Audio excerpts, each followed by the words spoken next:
Hi friends! In our Bible story this week, we learned about how Abigail kept peace by sharing her food with David. If you don't know that story, you can read it in 1 Samuel chapter 25. Even though sharing is hard sometimes, we know it's the right thing to do. Today our story is about 3 little frogs who had a hard time remembering to share.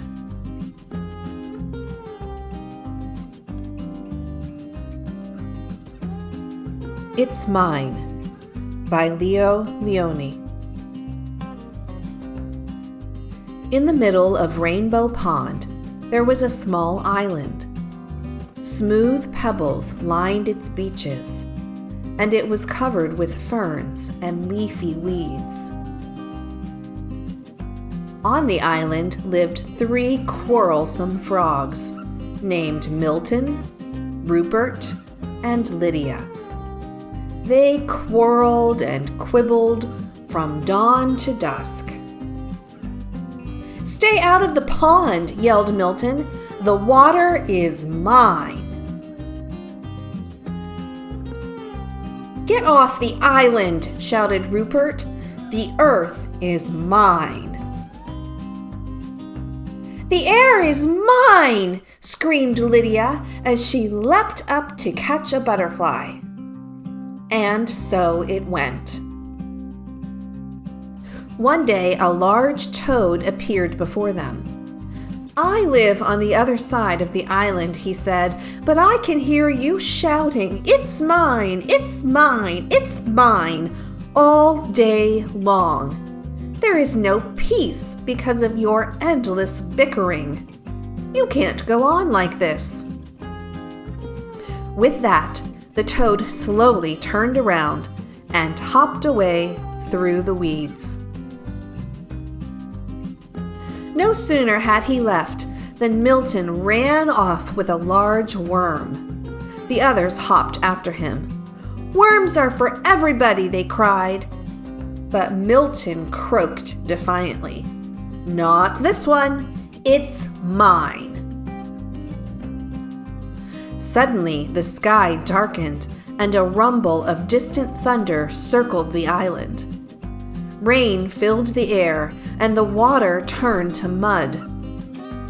The island grew smaller and smaller as it was swallowed up by the rising flood. The frogs were scared.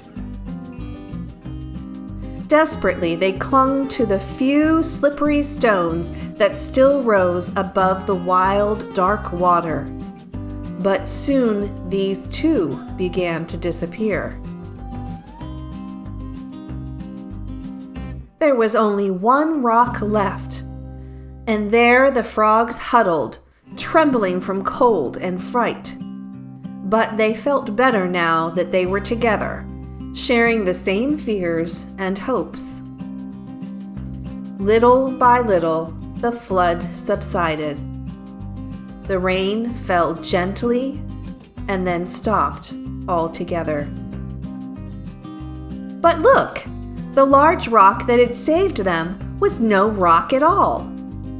"You saved us!" shouted the frogs when they recognized the toad. The next morning, the water had cleared.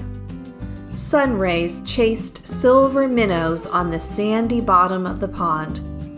Joyfully, the frogs jumped in, and side by side, they swam all around the island.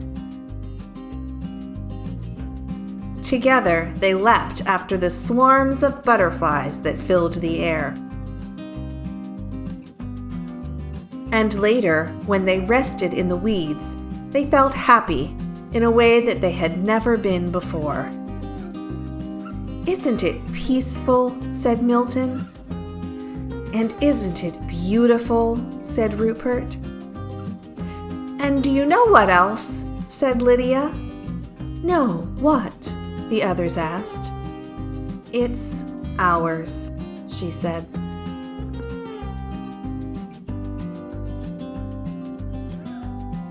Friends, thanks for listening to my story today. And remember to always share with others. I'll see you soon.